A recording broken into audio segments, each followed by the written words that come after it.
love me. Tell me pretty lies, look me in the face. Tell me that you love me, even if it's fake.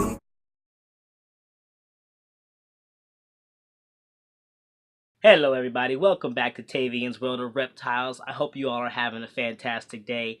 Before I start this video, I just want to make a little bit of a statement.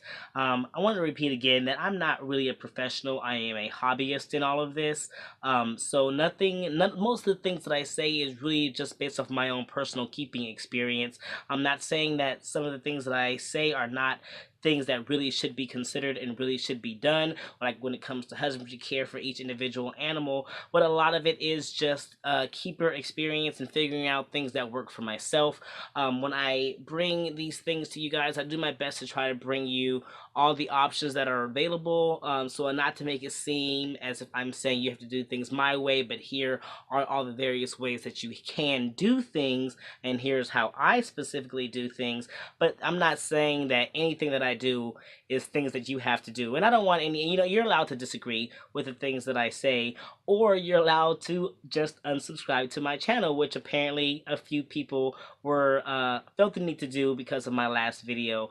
I mean, they didn't say anything, but it definitely, after the video was posted, my numbers went down a little bit, and that's okay. People can not agree with the things that I have to say in my video, though I do want to hear about if you guys disagree with something that I say, because I like to have dialogue about those things. I want to hear why you disagree with what I'm saying, and I want to hear how you yourself as keepers are doing things. But I mean, if you don't really care to have that conversation and you just want to subscribe, that works too. I just want to make it open for people to communicate with me and have a conversation with me, because this hobby is all about learning, and I'm looking to learn from you guys just as much as I'm giving out what I know, so that you guys can learn what I know from me. So yeah, that being said, let's get on to our basic point of our video today. Joining us today is Rumpelstiltskin, my hypoboa.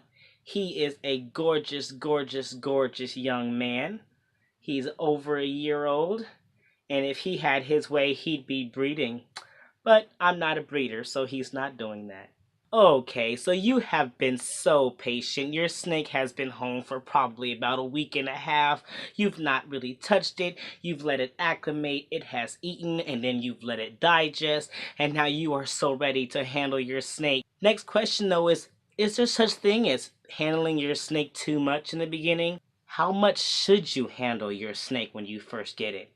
Now, this is one of those conversations where there is no facts, okay? It's all really based off of opinion. No matter who is talking about it, everybody's going to have a different opinion on it. So for me personally, when it comes to how much I actually handle my snakes when I first actually start handling them, it varies based on the temperament of the snake. Our snakes are able to communicate with us when they're ready and when they're not so much ready, and I think it's important for us to go based off of that, and go based off of how your snake is interacting with you when you are handling it, and decide how long you wish to continue handling it during your handling session. For instance, if you have a snake that's reasonably chilled out, you got your snake home, it's acclimated, and you're going into your enclosure and you pick it up, and it's not super defensive, it's actually reasonably relaxed, it's just kind of cruising around doing its snake thing.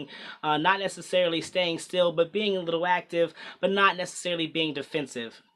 When it comes to snakes with attitudes like this, I think you can go ahead and give your snake a little bit more hands-on time, and just judge on how long you want to hold your snake on that, because in my opinion, snakes that are pretty docile to begin with are easier to tell when it's time to stop the handling session. This is because if they're already calm to begin with and everything is chill and they start to get a little agitated, you can tell that maybe then is the time to go ahead and cut the handling session and give them a break to just relax and chill out. Now, when it comes to snakes that are a bit more defensive, I take a much different approach with those. I do not hesitate with these snakes.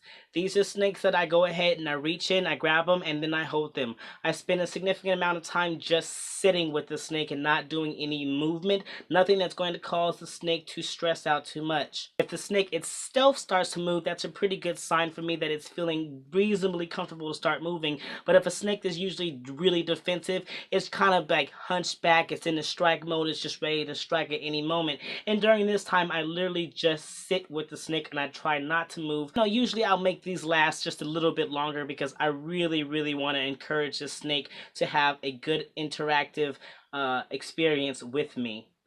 I don't usually put these snakes down until they seem to start relaxing and are calming down.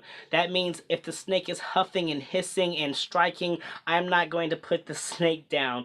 I'm going to usually wait until the snake has relaxed a little bit and is no longer huffing or no longer striking. And at that point, I'll give it a few minutes of just having that positive, calm interaction, and then I put it down. For me, this ensures the snake that, okay, this being is all right, I've calmed down, and now it's just kind of leaving me alone. And that's a positive experience for the snake, and I want that snake to realize that I'm not here to constrict it, I'm not here to hold it where it doesn't want to be, but I'm also not going to be ran off and scared off by its defensive huffing and the striking, but also wanted to know that it can have a positive experience with me, which is why for the few minutes that it is calm and relaxed, I allow it to just stay with me. And then once it's been like about 2 or 3 minutes of just being calm and relaxed, I'll put them down and just will let them do its thing inside of its enclosure, because that just enforced a few moments of just positive interaction with the snake.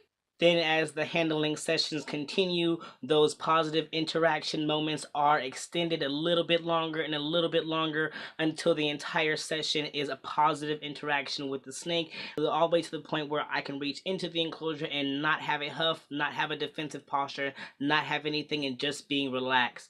The time that it takes for your snake to tame out, if it is a defensive snake, varies from snake to snake, varies with how much time you spend with the snake. People will tell you that if you have a very defensive snake, it is important not to handle them as much, not to stress them out. But I think the more defensive your snake is, the more time you should spend handling your snake. Again, I cannot stress enough that this is all just opinion based. None of it is fact. Everybody has their different ways of going about doing things, and it's really up to you to decide what your snake needs. And your snake will let you know what they need, and it will let you know just how much it's willing to tolerate. But it's just super important to keep that interaction happening. It is the only way to get them social. You've got to handle them no matter how pissy they are. Unless they're like recently fed or probably in shed, then it's important for you to just get in there and handle your snake and do whatever you need to do for yourself to be able to do that. Whether that means get a hook or use a paper towel method or whatever it is to avoid the bites, or just go ahead and take the bites. Whatever you need to do, you just need to interact with your snake as much as possible when the snake is super defensive. So there you guys have it. I hope this video has been helpful to somebody out there. And if I've missed some key information that you think a new keeper would like to know when it comes to first time handling their snakes, then go ahead and put that information in the comments. And I hope that everybody takes time to read through those comments and see if there's anything out there that can help you further your handling experience with your new snake. So this is Tavian's World of Reptile, everybody. You guys have a great day, and take care of yourselves. Love your loved ones, love your reptiles, and you guys keep spreading those herbs.